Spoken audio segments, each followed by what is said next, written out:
अस्सलाम वालेकुम guys, welcome to solar design course lecture number 27। आज के हम इस लेक्चर में डिस्कस करेंगे design of an off grid system using PVsyst software कि पीवीसिस सॉफ्टवेयर का यूज़ करके हम कैसे ऑफ ग्रिड सिस्टम को डिज़ाइन कर सकते हैं। तो सबसे पहले मैं इधर पीवीसिस सॉफ्टवेयर को ओपन कर लेता हूँ। पीवीसिस सॉफ्टवेयर मेरा जब तक ओपन हो रहा है, ये मेरा ओपन हो रहा है, तो इसमें हमने सबसे पहले स्टैंड अलोन को हमने कॉन्फ़िगर करके इसको मैंने बनाना है सिस्टम को पूरा। तो स्टैंड अलोन सिस्टम को मैं क्लिक करूँगा, जो ऑफ ग्रिड सिस्टम है। इसके बाद मेरे पास ये एक विंडो ओपन होके आ जाएगी। इस विंडो में मैंने ऊपर लिख दिया of grid system Dubai design. इसमें आप अपने इन्वेस्टमेंट के हिसाब से देख सकते हैं कि कहाँ पे आपने सोलर को प्लान करना है, कहाँ पे लगाना है, तो साइट को सेलेक्ट कर सकते हैं। तो यहाँ से प्लस के अंदर जब मैं जाऊँगा न्यू साइट पे, तो ये न्यू साइट मेरे पास ओपन हो जाएगी इस तरह। अब वो मेरे पास न्यू साइट ओपन करने के लिए यहाँ पे कोऑर्डिनेट्स मांग रहा है कि कहाँ पे आपने ये सिस्टम को लगाना है। तो ये प्री डिफ़ॉल्ट जेनेवा में सेट हुआ है, स्विट्ज़रलैंड में। अब मैं इधर गूगल पे जाता हूँ और यहाँ से मैं दुबई के कोऑर्डिनेट्स को सेलेक्ट करूँगा। तो ये मैंने दुबई के कोऑर्डिनेट्स को गूगल मैप से हाईलाइट किया। अब मैं इसको यहाँ पर पेस्ट कर दूँगा और फिर मैं सर्च करूँगा। तो ये मेरे पास कोऑर्डिनेट्स पेस्ट हो गए थे। अब ये सर्च कर रहा है। अब इसने वो लोकेशन सेलेक्ट कर ली। Accept selected point. एक्सेप्ट करने के बाद मेरे पास 3-4 ये डिफरेंट किस्म के डाटा की, मेरे पास जो डाटा कलेक्ट करने वाली एजेंसीज हैं उनके मेरे पास नेम्स आ गए। तो हम मीटियो नॉर्म को सेलेक्ट करेंगे और यहाँ से इंपोर्ट पे मैं क्लिक करूँगा। अब ये इसको इंपोर्ट कर रहा है। इसमें अंदर जो भी डाटा है उस साइट का रिलेटेड वो इसने इंपोर्ट कर लिया। अब हम इसको सेलेक्ट करते हैं radiation units kilowatt hour per meter square per day के हिसाब से मैं सेलेक्ट कर लेता हूँ। ओके। अब वो कह रहे हैं सेव करना है, तो सेव करना है। ओके। अब इधर से यहाँ से do you want to save it? Yes, I want to save it और सेव कर लिया। अब ये मेरे पास प्रोजेक्ट की साइट अपडेट हो गई है। अब यहाँ पर हमारे पास नीचे एक ऑप्शन आ रही है ओरिएंटेशन की। ये मेन पैरामीटर्स में अगर आप देखें तो ओरिएंटेशन की ऑप्शन आ रही है। ओरिएंटेशन पे जब मैं क्लिक करूँगा, would you like to save the project? Yes.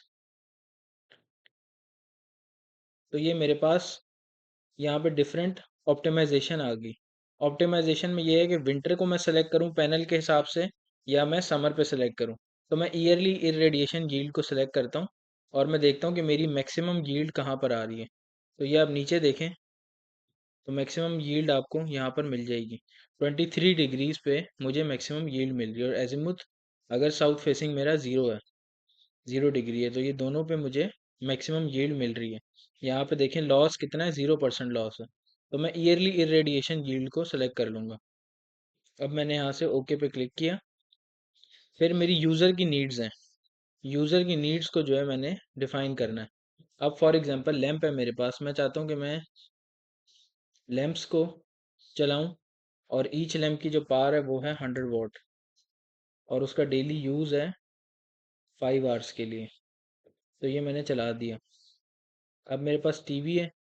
TV की जो वॉटेज है वो भी है 100 वाट्स और ये मैंने चला दिया 2 आवर्स के लिए पर डे। तो इस तरह मैंने फॉर एग्जांपल मैं चाहता हूँ कि यही मेरा लोड है और इसको मैं डोमेस्टिक अब अगर मैंने डोमेस्टिक अप्लाइंसेस भी देखनी है तो डोमेस्टिक अप्लाइंसेस में मेरे पास फॉर एग्जांपल 500 वाट की एक डोमेस्टिक अप्लाइंस है जो कि यहाँ पर आ गई है। अब मेरे पास इसको मैं चाहता हूँ कि ये 5 आवर्स के लिए ये भी चल जाए। डोमेस्टिक अप्लायंस भी अब मैंने सेलेक्ट कर लिया, एक 500 वाट की 5 आवर्स के लिए पर डे वो चल पड़ेगी। अब इनकी आर्ली डिस्ट्रीब्यूशन पे जाना है कि ये कब कब चलेंगी। तो ये मैंने आर्ली डिस्ट्रीब्यूशन लेफ्ट क्लिक से आपकी सेलेक्ट हो जाएगी, अगर आप राइट क्लिक करेंगे तो ये डी सेलेक्ट हो जाएगी।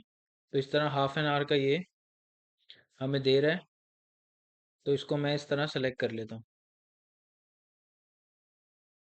इनको मैंने अब हमने अपने हिसाब से सेलेक्ट कर लिया कि कितने कितने घंटे ये चलेंगी। इसको फिर हम ओके कर देते हैं। अब यूज़र नीड भी डिफाइन हो गई। अब सिस्टम पे आ जाएंगे। सिस्टम पे आने के बाद अब ये हमारे पास जो है पूरा मुझे बता रहा है कि सजेस्टेड कैपेसिटी कितनी होनी चाहिए बैटरीज की। तो 652 एम्पेयर आवर्स की बैटरी आपको चाहिए और पीवी की जो वॉट आवर चाहिए बैटरी वो है 785 वॉट्स। ये आपको बैटरी के साथ पीवी के वॉटेज चाहिए। अब मैं फॉर एग्जांपल सेलेक्ट कर लेता हूँ यहाँ से NEC का ही। तो ये मेरे पास सेलेक्ट हो गया। और फिर ऑल टेक्नोलॉजी नहीं, लिथियम आयन की हम सेलेक्ट करेंगे। लिथियम आयन की बैटरी सेलेक्ट कर ली। अब ये सीरीज़ में और पैरेलल में। तो ये यहाँ से अब वो कह रहा है कि please choose the PV module. तो PV एरे पे मैं जाऊँगा। जे सोलर का ही हम सेलेक्ट कर लेते हैं, 585 वॉट्स का पैनल। 585 वॉट्स का पैनल। और वो कह रहा है please choose the controller module. Controller MPPT हम सेलेक्ट करते हैं। तो ये मेरे हिसाब से उसने यहाँ पे दे दी लेफ्ट पे कि मॉड्यूल्स इन सीरीज़ एक कनेक्ट होगा और नंबर ऑफ स्ट्रिंग्स एक स्ट्रिंग बनेगी। तो ये मेरे पास आ गया। अब इसको मैं ओके करता हूँ। यहाँ से जब मैं रन सिमुलेशन पे जाऊँगा तो ये सिमुलेशन रन हो जाएगी और ये मेरे पास टेबल आ गया। अब यहाँ पे मैं जाऊँगा रिपोर्ट के ऊपर। मुझे टेबल्स चाहिए, ग्राफ्स चाहिए, आर्ली ग्राफ्स चाहिए, इकोनॉमिक एवेल्यूएशन चाहिए, या मुझे रिपोर्ट चाहिए। तो मैं रिपोर्ट पे क्लिक करूँगा।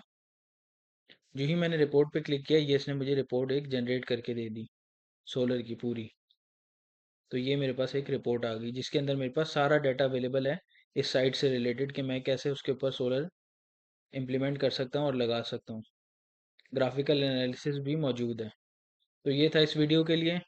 अब हम नेक्स्ट लेक्चर में जो है डिस्कस करेंगे कि हमारे पास, अब नेक्स्ट हम देखेंगे शेडिंग एनालिसिस PV से सॉफ्टवेयर का, वो कैसे किया जाता है।